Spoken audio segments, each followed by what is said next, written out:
I'll never forget the day she stopped him. I was at the grocery store when I saw it happen. The man was tall, well-dressed, and looking every bit the millionaire. He had one of those expensive suits you only see on TV, with a briefcase in hand and a look of someone who owns the world. I watched him walk past me, his shoes clicking on the linoleum floor. But what really caught my attention wasn't his clothes. It was the little girl who was standing in front of him. She was about 5 or 6 years old, dressed in a simple pink dress, her hair in 2 messy pigtails.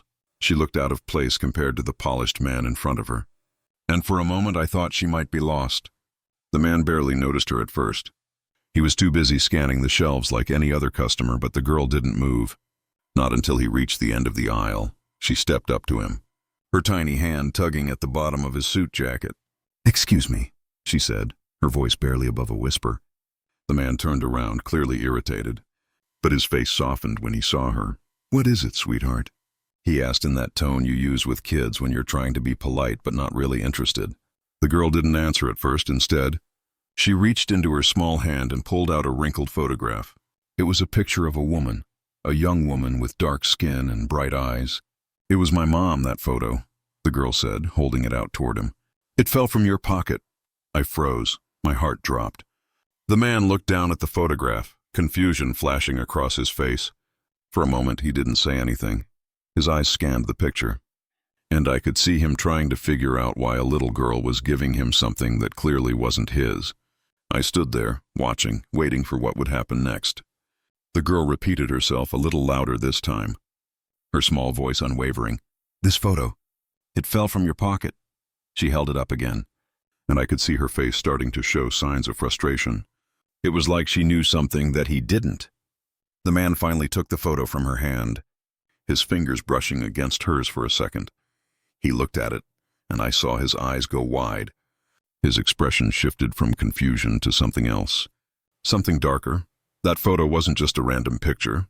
It was one of the few pictures I had of my mom. She had died a few years ago, and I kept that photo in my wallet to remind me of her warmth, her love, her strength. I had no idea how it ended up in that man's pocket, and I had no idea what he was going to do with it now. I stepped forward, my hands shaking as I walked toward them. "Excuse me," I said, trying to keep my voice steady. "What are you doing with that photo?" The man looked up at me, clearly startled. He seemed to recognize me, but I didn't recognize him. He quickly shoved the photo back in his pocket. "It's not what you think," he said, his voice suddenly defensive. It's not mine." I don't know how it got there. I was so confused. I didn't understand what was happening. Was he lying? Why would he have a photo of my mom? Why was it in his pocket? I looked at him closely, searching for answers in his face. But all I saw was a man who was caught off guard. The little girl standing beside him didn't back down. "I saw it," she said, her eyes locking with his. "It fell from your pocket." "You were rude to my mom," she said. "You were rude." The man shifted uncomfortably. I noticed his hands tremble slightly, and for a second I wondered if he was scared. But then he looked at me, and the hardness in his eyes came back. "I think you should leave," he said, his voice cold. "You're making a scene." I could feel my face flushing with anger. But I wasn't about to back down. "You took something from me," I said, my voice shaking now, "and I want it back." "I don't care who you are. This is mine." He glanced at the little girl, who was still standing her ground, looking up at him like she knew exactly who he was and what he had done. His face softened just a little before he sighed and pulled the photo out of his pocket. "Here," he said, handing it back to me. "I'm sorry for the trouble." I grabbed the photo from his hand, feeling the weight of it in my palm. It was my mother, smiling like nothing in the world could hurt her, the photo I had nearly forgotten about. But I wasn't finished. "Why did you take it?" I asked, my voice barely above a whisper now. "How did it get there?" The man's face twisted, like he was trying to figure out how much to say. After a long pause, he looked at the little girl beside him. She was still holding his jacket, still watching him like she could see right through him. "I didn't take it on purpose," he finally muttered. "It's a mistake, but maybe it was a sign." He shook his head, like he couldn't quite explain himself. I wasn't sure what he meant, but I knew that something wasn't right. The little girl had seen something I hadn't, something dark behind that man's perfect suit, behind his polished image. "Thank you," I said to the girl, bending down so I could meet her eye. You helped me get this back. You did the right thing, she smiled at me, her eyes bright and full of something I couldn't quite describe, courage, maybe, or wisdom beyond her years. As the man walked away, I couldn't shake the feeling that I had witnessed something more than just an accidental photo exchange. There was a story behind that photo and a story behind that man. The little girl might have just been a witness to something she couldn't fully understand yet. But she had done what no one else had done for me. She had stopped him, and she had made him answer. That moment, as strange and unexpected as it was, changed everything. The photo wasn't just a piece of my mom anymore. It was a reminder that sometimes we have to stand up, even when it seems like the odds are against us. Sometimes, even a little girl can make a difference. I'll never forget the way she looked at him before he walked away.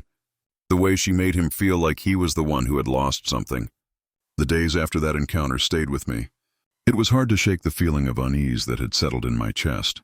I kept replaying the scene over and over in my mind. How had the photo ended up in that man's pocket? What did he mean by it being a sign? And most of all, who was he really? I tried to go back to my normal routine, but I couldn't. There was something about that day, something about the way the little girl had so boldly confronted him, that wouldn't leave me. It was like she knew something about him, something I didn't understand. Maybe she had seen more than just a millionaire in a suit. Maybe she had seen a man who thought he could take what wasn't his. Maybe she had seen through the armor he'd built for himself into the heart of a person who had done wrong and never faced the consequences. I kept thinking about her bravery, her confidence, the way she had stood up to him without a second thought. She didn't hesitate. She didn't fear him.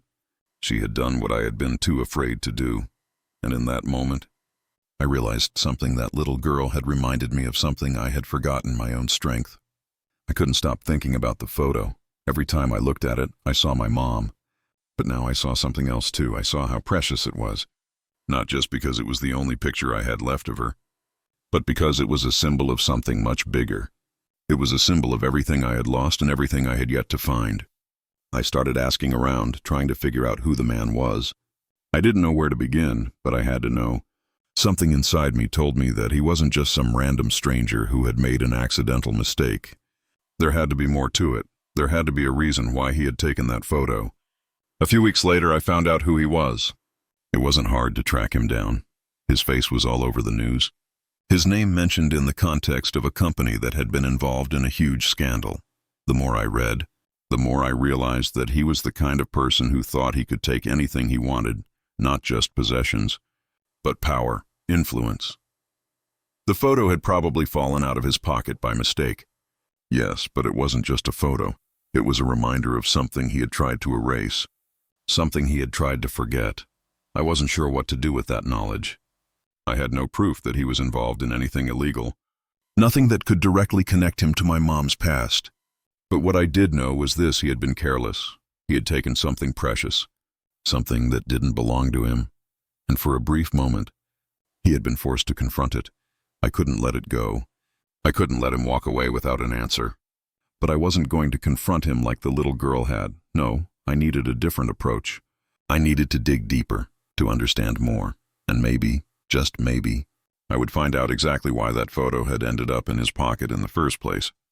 I spent the next few months trying to uncover what I could about him, working late nights, talking to people who might know something, and slowly, piece by piece, the puzzle started to come together. I learned that his company had once been involved in a series of shady real estate deals. I found out that his wealth had been built on exploiting people who were desperate people like my mom, people who didn't have a choice but to trust someone like him. And then I found a document that linked his company to a financial scheme that had ruined families, that had taken homes from people who had worked their entire lives to own them. My mom had been one of those people. She had lost everything because of him, and when I pieced it all together, it made sense why he had taken the photo. It wasn't just an innocent mistake. It was a reminder of something he had buried deep inside himself, a guilty conscience. That photo of my mom had been a symbol of everything he had destroyed. I confronted him a second time, but this time I wasn't afraid. I wasn't going to let him brush me off. I had proof now. I had everything I needed to show him that I knew what he had done. When I walked into his office, I could see the surprise in his eyes. He wasn't expecting me. I didn't let him say anything at first. I laid out the documents on his desk. the ones that connected him to the scheme, the ones that proved he had been the one responsible for the pain my family had gone through. "Do you remember her now?" I asked, my voice steady. "Do you remember my mom, the one whose picture you decided to keep in your pocket, even though it wasn't yours?" For the first time, I saw real fear in his eyes. He shifted in his seat, trying to find words, but I didn't give him a chance. "You've ruined so many lives," I continued, my anger building, "and you thought you could just walk away from it. But you can't, not anymore." He didn't try to deny it. He didn't try to make excuses. For once, he had nothing to say. I left his office knowing that I had done something important. I didn't bring him down in some dramatic way, but I had forced him to face the consequences of his actions. I had made him feel the weight of the life he had tried to destroy.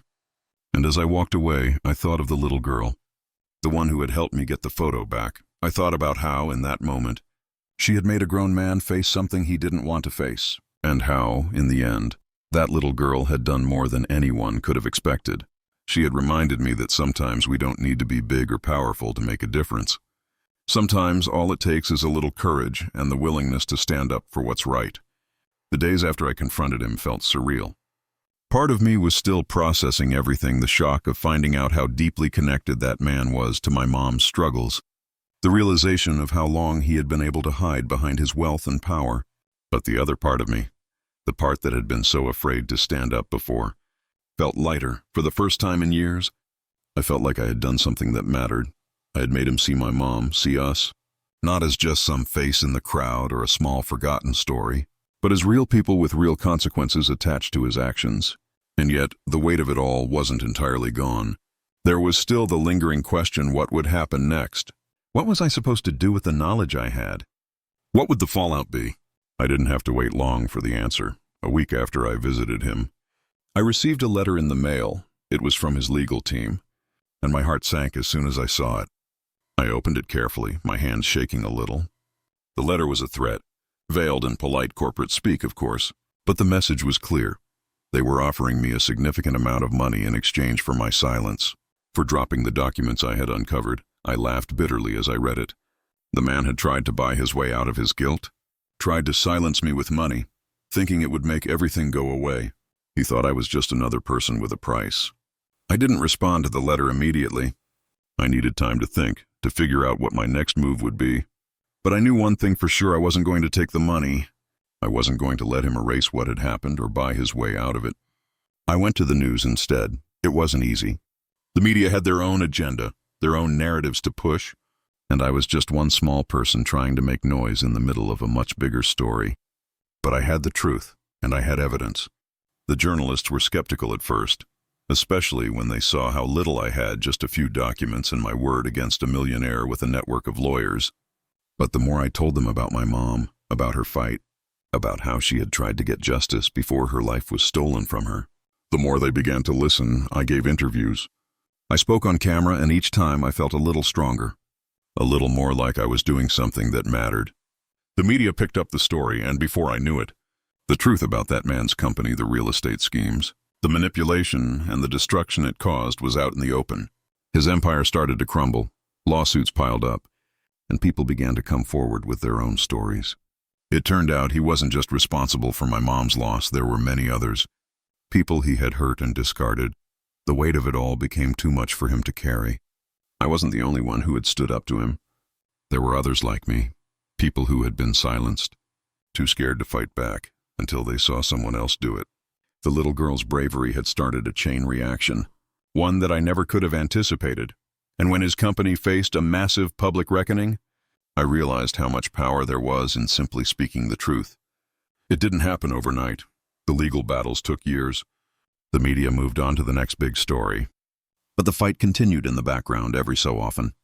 I would see a headline or hear a report about another lawsuit or another victim speaking. Each time, it reminded me of how far we'd come, how many people had been empowered to stand up because we didn't stay silent. And in the quiet moments, when I held my mom's photo, I felt something I hadn't felt in a long time: peace. The weight of everything that had been taken from her, from me, didn't feel so heavy anymore because, even though she was gone, her legacy lived on in the fight that had been sparked by that photo, by that one little girl who had reminded us all that no one is too small to make a difference. I thought about that girl often. How many other people would have stayed quiet, letting the man walk away without a second thought? But she didn't. She stopped. She spoke up, even when no one else did. And in that moment, she was the one who showed me that sometimes the power to change the world isn't in money or power, it's in courage. In standing up even when it feels like the odds are stacked against you. I never saw that little girl again. I don't even know her name. But I'll never forget her because, in a world where it's easy to feel invisible, she made sure that someone like me was seen. And that made all the difference. As time went on, the case against the millionaire dragged on in the courts. The news cycles came and went, but I stayed committed to seeing it through. There were moments when I felt exhausted, when it seemed like the fight wasn't moving fast enough, or when the weight of the years of legal battles became too much to carry. There were days I doubted myself, wondering if I had made the right choice by refusing the money, wondering if I should have just walked away and let things go. But then I would remember my mom's face frozen in that photo, and the little girl who had given me back something I thought I had lost forever. One day, as I was sorting through some old papers at home, I found a letter from my mom that I had forgotten. It was tucked inside a box of Memory's old birthday cards, ticket stubs from family vacations, and things I hadn't looked at in years. The letter was written in her neat handwriting, the kind of handwriting that always looked like it was carefully thought out. Even when it was just a grocery list, it was addressed to me, and it was from when I was a teenager. I had written something about how frustrated I was with the world, how I hated the way people treated us black families, poor families, and how I couldn't understand why things seemed so unfair. I had felt so small, so powerless back then. And my mom's words, written all those years ago, hit me like a wave. You are stronger than you think. The world may try to make you feel small, but never forget that even the smallest voice can echo in ways that will be heard. You can fight, and you will win, even when you think you've lost.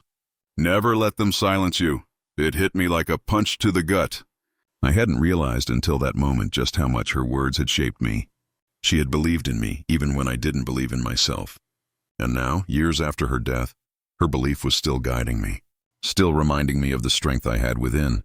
I had fought for her, for what she had lost, and in a way, I was fighting for that little girl too. She had believed in me before I even knew how to believe in myself. She had seen something in me that I couldn't see, and together, we had stood up to someone who thought they could get away with destroying lives. The fight wasn't over, not yet, but I knew I wasn't alone in it anymore. I had the support of so many people who had come forward, who had found their own courage to speak the truth, and I had the memory of my mom, who had always taught me that, even when it felt like the world was against you, you had to keep pushing. I started speaking at rallies, joining others who were working to hold the man accountable for the harm he had caused. It wasn't just about him anymore, it was about the countless others who had been affected by greed, by exploitation, by a system that allowed people like him to thrive while destroying those who had nothing. It was hard work, the fight was never easy, but I realized that the hardest part wasn't the battles in the courtroom or the media. The hardest part was remembering to keep going, even when everything around me seemed designed to make me stop. Every setback, every time I felt like I couldn't take another blow, I thought of my mom and that little girl. I thought of all the people who had been hurt by the man's actions. And I couldn't stop, and then one day, it finally happened. The verdict came down, and the man was found guilty of fraud, embezzlement, and dozens of other charges. His company collapsed, and he was sentenced to prison. It was a victory, but it didn't feel like one I could celebrate. There was no joy in seeing him behind bars. The damage he had done couldn't be undone, the lives he had ruined couldn't be magically fixed. But there was something deeply satisfying about knowing that his reckoning had come, that I had played a part in making sure that it did. The little girl was right. Even if she didn't fully understand what she had done, she had seen the truth before anyone else did, and she had made sure that the truth couldn't be buried. I never found out where she went after that day. I don't know if she ever knew how much her small act of courage had meant, or how it had sparked something in me that I didn't know was there. But I hope she knows that she didn't just give me back a photo, she gave me back my strength. And she reminded me of the power we all have, even in the smallest of moments. To change the world, the journey wasn't easy, but it was worth it, not just because of the justice that came in the end, but because of the people I met along the way, the people who reminded me that we can fight, that we can make a difference, and that we are never as powerless as we feel. And as I walked away from the courthouse after the trial, I thought about that little girl again. She didn't need anything grand to change the course of everything. All she needed was the courage to speak up. Months passed and life started to find a new rhythm. Though I would never forget the lessons I had learned, it was strange to walk down the street, hear about the millionaire's downfall, and know that I had played a part. There were days when I could almost feel my mom with me, her voice, her strength, the belief she had in me, even when I wasn't sure I had the strength to believe in myself. It was like her spirit was still guiding me through the hardest times, reminding me that no matter what I faced, I had something worth fighting for. But even after everything that happened, a part of me still felt unsettled. The legal battles were over, the media had moved on, and the man who had hurt so many was behind bars. Yet the feeling of injustice, of how much he had taken from us and so many others, lingered. One afternoon as I was sitting in a quiet coffee shop, sipping on a cup of tea, my phone rang. I wasn't expecting any calls, especially not on a lazy afternoon like this. I looked at the screen and saw an unfamiliar number, one I didn't recognize for a split second. I thought about ignoring it, but something told me I should pick up. "Hello," I answered, my voice cautious. There was a brief pause before the voice on the other end spoke. It was a deep, familiar voice, one I had heard many times before but had never thought I'd hear again. "Is this the woman whose mother's picture I once took?" Yeah, it was him, the man, the millionaire. I felt a chill run through me. I hadn't been expecting a call, but not like this. I had spent so long fighting him, so many hours devoted to making sure he faced the consequences for his actions, that hearing his voice now, after all this time, left me frozen. "You're calling me now?" I asked, trying to keep my voice steady after everything. He sighed, a long, slow sound, like someone who had been carrying a weight for far too long. "I owe you an apology," he said, his voice almost unrecognizable. There was no arrogance in it now, no sense of superiority. He sounded human, vulnerable. I wasn't sure what to say. A part of me wanted to hang up, to tell him he was too late, that nothing he could say could change the past. But another part of me, the part that had been fighting for so long, knew I couldn't just ignore that. "Why now?" I asked. "Why, after everything, after all the damage you caused?" "I've spent months thinking about it," he said, the words coming slowly. "About you, about your mother, about the photo. It wasn't just a picture. It was a reminder of all the things I did wrong. And I didn't know how to face that. I didn't know how to make it right." I couldn't believe what I was hearing. The man who had built his life on lies, who had stolen from so many people, was admitting that he had been wrong. It wasn't an apology I had ever expected. It wasn't even something I had wanted. But in that moment, I realized it wasn't about whether I forgave him. It was about him finally seeing the truth that had been there all along, even when he tried to bury it. "I don't know what you want from me," I said, trying to hold on to the anger that had driven me for so long. "What do you think this apology will do?" "I don't expect forgiveness," he replied. "I just wanted you to know that I see it now. I see what I took from you. I see what I took from so many people, and I can't undo it. But I want you to know that in some small way, you changed me for a long time." I didn't speak. I didn't know what to say. I hadn't expected this conversation. I hadn't expected him to acknowledge the truth in the way he had. But in that moment, I realized something. His apology didn't change the past. It didn't take away the pain or the years of struggle or the years my mom had spent fighting to stay afloat. But it did something else. It reminded me that the power to heal didn't lie with him. It lay with me and with all the people who had been hurt and silenced by people like him. I took a deep breath, my heart heavy but my mind clear. "I don't need your apology," I said finally. "What I needed was for you to face what you've done, for you to see it and understand the harm you caused. And you've done that, so I guess in a way we're even." He didn't respond right away, and for a moment, I wondered if he was still on the line. But then he spoke again, softer this time. "I'm sorry," he repeated, "for everything." I ended the call without saying another word. I didn't need to hear anything more. His apology, though unexpected, was enough for me. It didn't change the past. It didn't make it right. But it gave me something I hadn't realized. I still needed closure.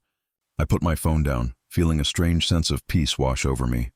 The fight hadn't been in vain. The years of struggle, the anger, the loss, it had all led to this moment. I had fought for my mom, for the people who had been hurt, for the truth. And even though it wasn't always easy, Even though the world had tried to push us down, we had won. I thought of that little girl again, the one who had stopped the man in the store, who had given me back my mom's photo. She had shown me what it meant to stand up, even when the world didn't want to hear you. And in the end, that's what mattered. We may never be able to change everything, but we can change something. We can change ourselves, our hearts, and how we choose to move forward. And that was all I needed to know. In the end, the fight wasn't just about exposing him.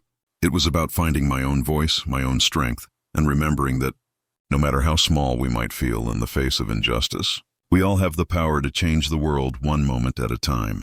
Months passed, and life continued to move forward. Though it felt different now, I wasn't the same person I was before all of this began. There was a quiet strength in me that I hadn't known existed.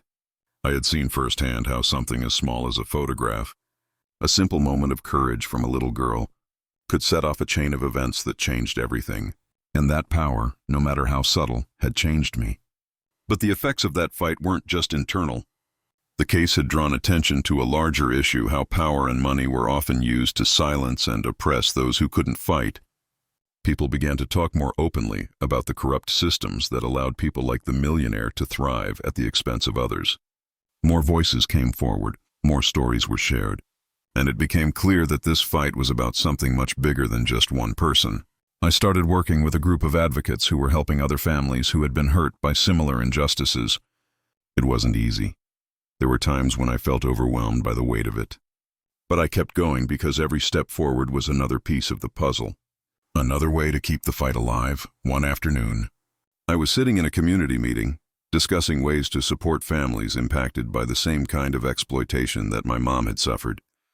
When I heard a familiar voice, I turned around, and to my surprise, it was the little girl. She was standing by the door, looking shy but determined. "Excuse me," she said, her voice soft but clear. "I wanted to say thank you."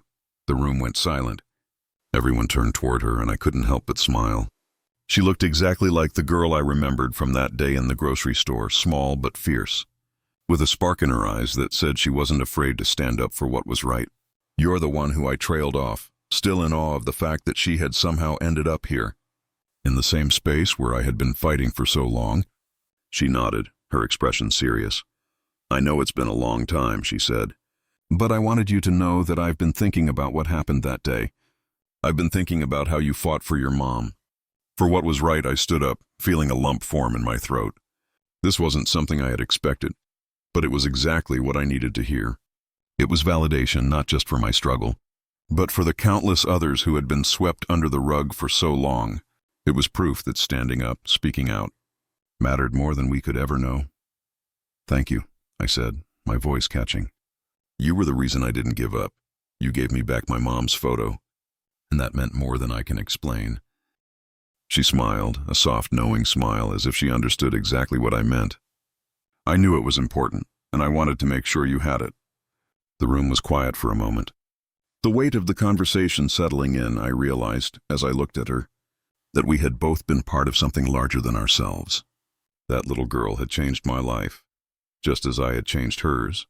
"You don't have to thank me," she said, looking down for a moment before meeting my eyes again.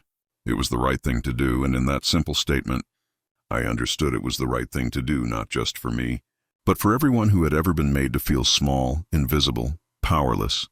It was a reminder that courage isn't something that comes in grand gestures. It can come in the form of a simple act. A word, a gesture, a photo falling from a pocket. When we choose to act, it has the power to ripple out in ways we can't even imagine. She stayed for the rest of the meeting, quietly listening as we discussed ways to help the families who were still struggling. Afterward, she slipped out just as quietly as she had come in.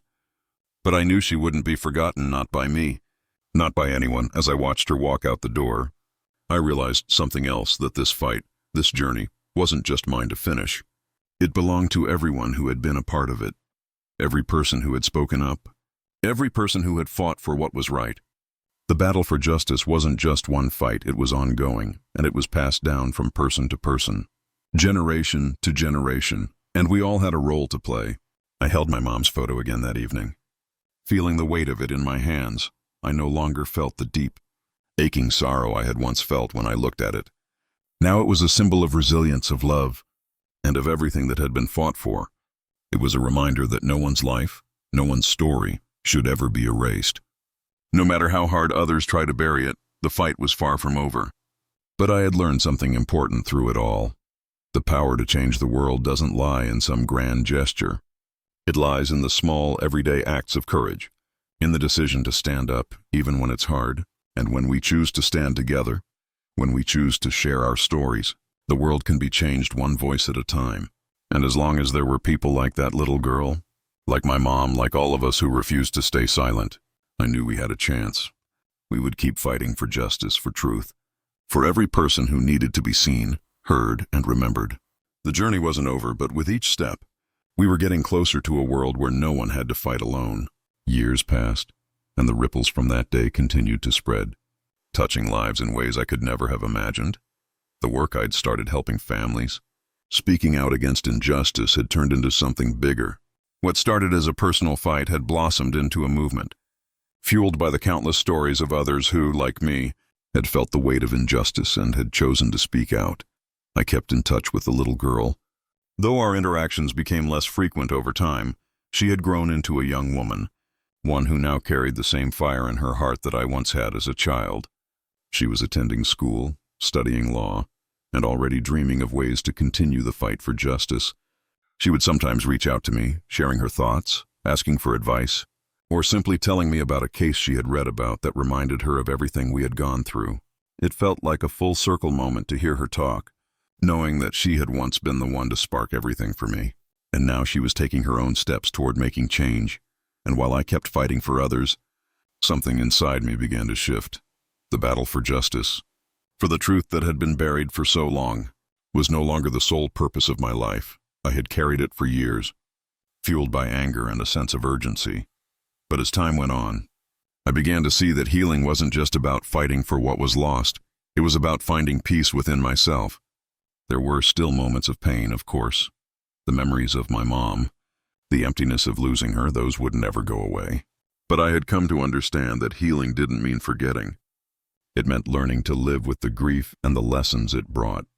It meant finding joy in the little victories, in the quiet moments, in the people who stood by you through thick and thin. One evening, I found myself standing in front of my mom's old house, the place where we had struggled together, where we had fought to keep our lives intact despite everything that had tried to tear us apart.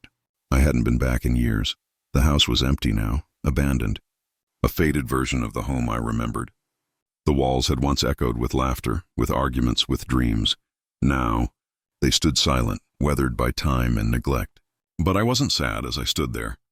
I was grateful for the lessons, for the strength my mom had shown me, for the fire she had passed on, even in her absence. I knew she was with me in every step I took, every decision I made, guiding me in ways I couldn't always see. As I walked away from the house, I realized something: the fight for justice, for truth, was never about the destination. It was about the journey. It was about the people who walked with you, the lessons you learned along the way, and the small moments of triumph that made it all worthwhile.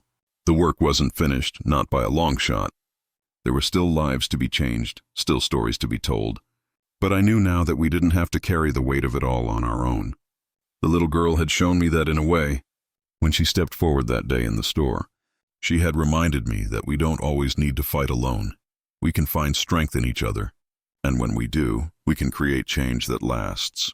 I took a deep breath as I looked out at the horizon, the setting sun casting a warm glow across the sky. The world was full of challenges, but it was also full of hope. The fight would never be easy. But as long as we kept showing up, as long as we kept fighting for what was right, there was always the possibility for something better. And maybe, just maybe, the greatest victory wasn't in winning every battle. It was in knowing that we had done everything we could to make the world a place where people's stories mattered, where their voices were heard, and where justice wasn't just a dream, but a reality for all. So I kept moving forward, not just for myself, not just for my mom, but for everyone who had ever been silenced, overlooked, or forgotten. And as I walked into the future, I knew one thing for sure: I would never stop fighting.